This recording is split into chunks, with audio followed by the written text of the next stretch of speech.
Just after 9 a.m. this morning, the police were called to the base Haya Mushka Girls Elementary School here behind me. Staff on scene had found what they believed was evidence of a firearm discharge at the school.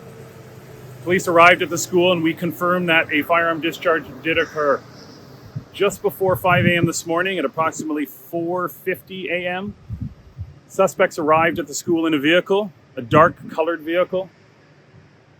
They exited the vehicle and opened fire at the school, causing some damage to the front of the school. The suspects then got back into the vehicle and left the area. There were no reported sound of gunshots at the time, and there have been no reported injuries. I completely understand that this can cause concern and fear and anxiety in the community, especially when it happens at a school like this, and especially with the students, the parents, and the staff. I want the community to know that the Toronto Police is going to ensure that community safety is utmost importance, as we always do.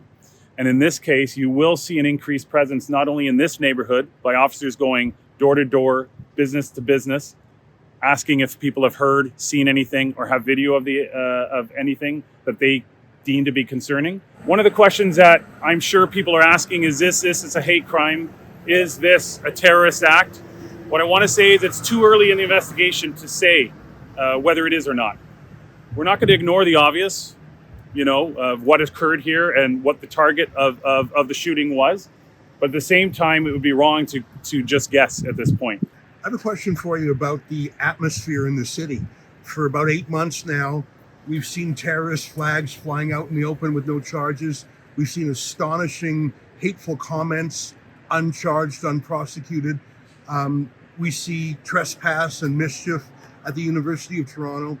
Would you say that by refusing to prosecute or charge obvious acts of trespass, mischief, possible hate speech, and many assaults, that the Toronto Police has sort of indicated that it's okay to go a little bit further than before October 7th, that there's a new atmosphere around and it's okay if you want to conduct a little bit of anti-Semitic mischief?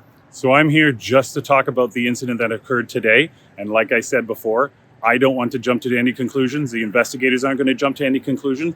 At the same time, we're not going to ignore the obvious. And so the hate crime unit is fully supporting this investigation, but I'm just here to talk about the incident today. Can we talk about the vehicle that they use? I can't remember if you did say. I just said it was a dark colored vehicle. But why won't you answer my question about the new atmosphere that anti-Semitism? Is there any other question? You don't want to talk about I'm just here to talk about the anti-Semitism? incident. Thank you very much. Are you saying... Thank you.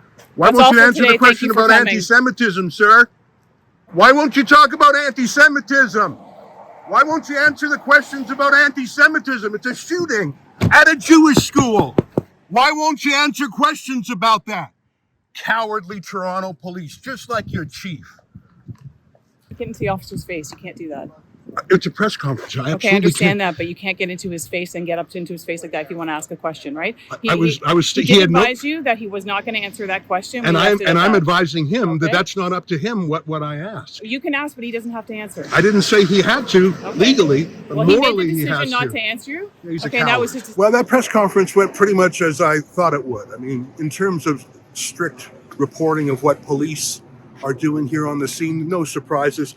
The police aren't going to say much about their investigation while it's underway. But as soon as I asked the police about the atmosphere of anti-Semitism that they have approved in town, they ran away in a very cowardly way.